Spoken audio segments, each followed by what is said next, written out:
Hey guys, Levergun Bum, welcome to the channel. If you're new here, thanks for coming back. If you're a return visitor, consider liking and subscribing if what I'm doing here is of interest to you. So this is a follow-up video on the Streamlight ProTac 1L-X USB. It's got a USB charge battery. I wanted to come back and work on some range time in low light conditions or in darkness due to the first round of testing out this light in reduced light conditions. This light went off on me during a course of fire 2 or 3 times, and as if there was a connectivity issue with the battery and the light, not sure what was going on. I came out a few nights later and ran this a few more times and I had no issues. So I kind of want to come out and do this on camera to alleviate perhaps concerns that may have been generated by the fact that this light just quit in a course of fire, which wasn't very encouraging. In the last few days, I almost returned this light. I just want to talk about a few things that may be of help to you if you're on the fence about purchasing this light, or if you've discovered it and think it's the bee's knees. Some pros and cons that I've had to work through. First of all, the light is squatter and fatter than I thought it'd be. I guess I thought it would be pretty short. I'm not going to misquote what the dimensions of this are, something like 4.6 inches. I'll put that in the lower part of the screen. It's rather short, but it's kind of plumper than I thought it'd be. Sometimes you don't want this much light hanging off of your carbine. Secondarily, the tail cap situation ideally offers the opportunity to utilize a pressure switch or tape pad and a traditional tail cap activation. What I've found is that this compromise really doesn't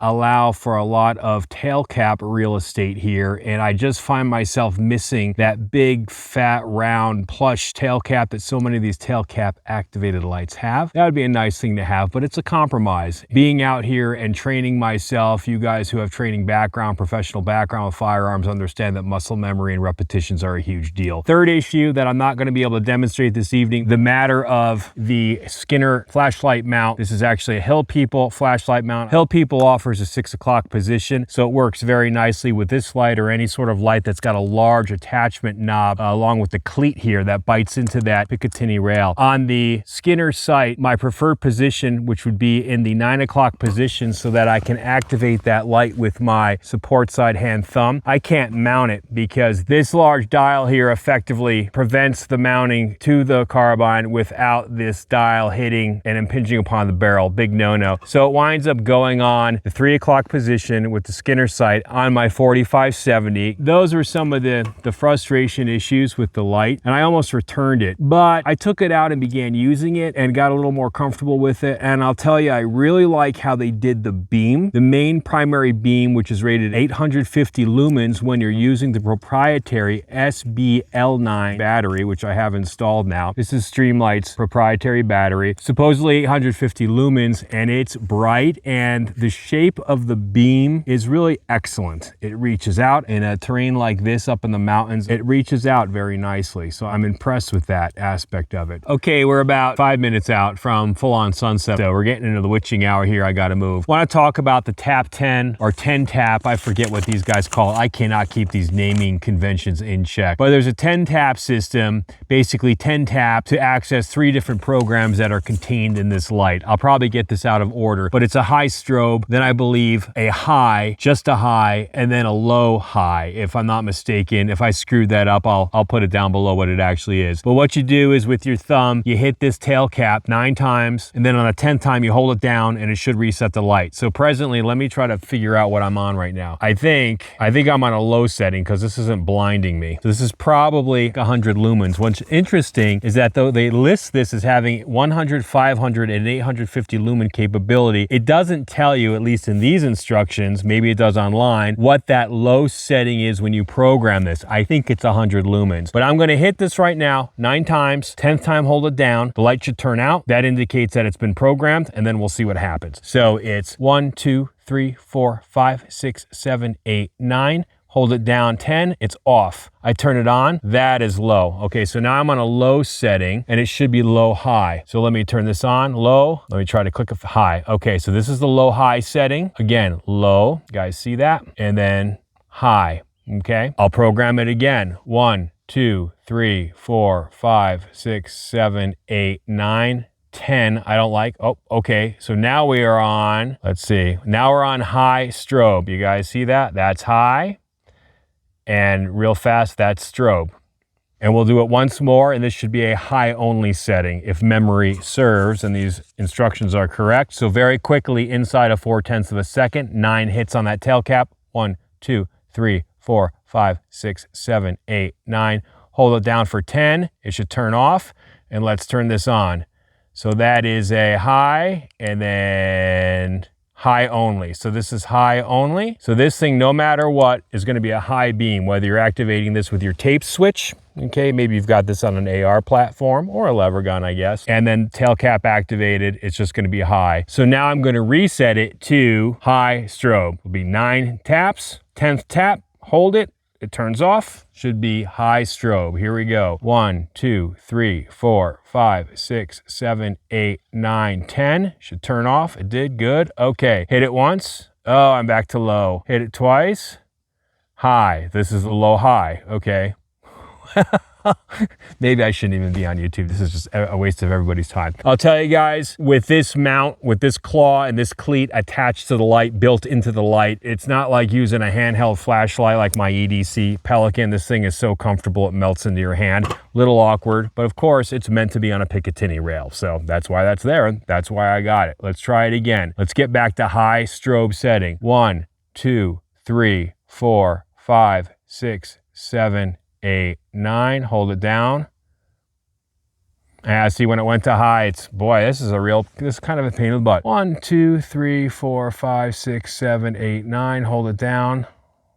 Okay, now hopefully we're high. Good, and we should be strobe.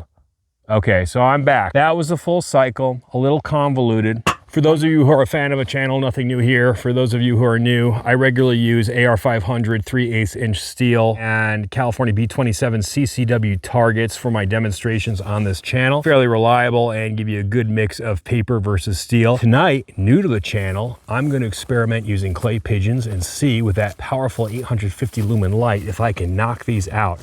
Okay guys, shooting video unscripted, unrehearsed as a solo producer, so to speak, is always a trick. It's trickier at night. With darkness, everything kind of goes to hell. So for this reason, it's going to be a short course of fire this evening. It's going to be very simple. I'm going to put 2 rounds center mass on the paper, the B27, 2 rounds on the first steel, that's the larger steel target, 2 rounds on the second steel target, and then 2 more rounds on the clay pigeons, 1 per pigeon. Hopefully I can hit them. What I'm most curious to see is how this powerful 850 lumen light lights up those pigeons. So we'll see what we can do.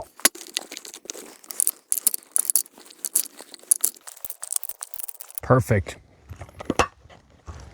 Fits 8. Perfect for this course of fire. Guys, I lased this earlier. I'm about an even 15 yards from the paper and the steel. A few more yards, maybe call it 25, 22, something like that, out to the clay pigeons. I'll go high beam, should be 850 lumens, utilizing Streamlight's proprietary battery. It'll be 2 on paper, 2 on the first steel, 2 on the second steel, and then boom, boom, take out the pigeons. Let's see what happens. That looks good. That looks like 850 lumens, I would think. And let's just make sure. If I hit this real quick, 1, 2. Yep, high strobe, that's the program I wanted. Okay. First will be 2 on paper.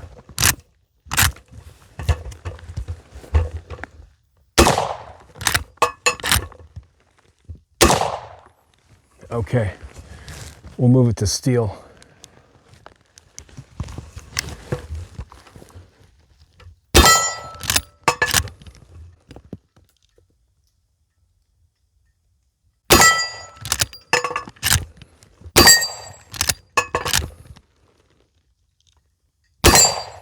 Okay guys, we're gonna go up here and take a look at the paper and the steel.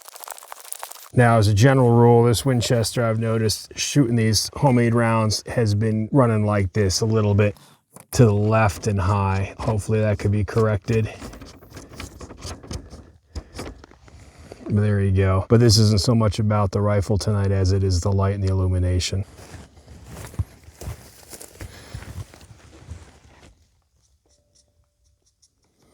I'll come back and shoot this tomorrow or in the coming days. So I just want to, before I paint it again, leave a mark so I know that these were the previous hits. Okay, not bad, but again, this is less the carbine and more an issue of the illuminator.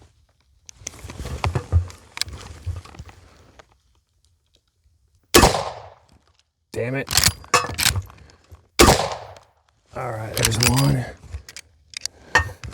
Let me top off. I had to aim a little low. All right, there we go.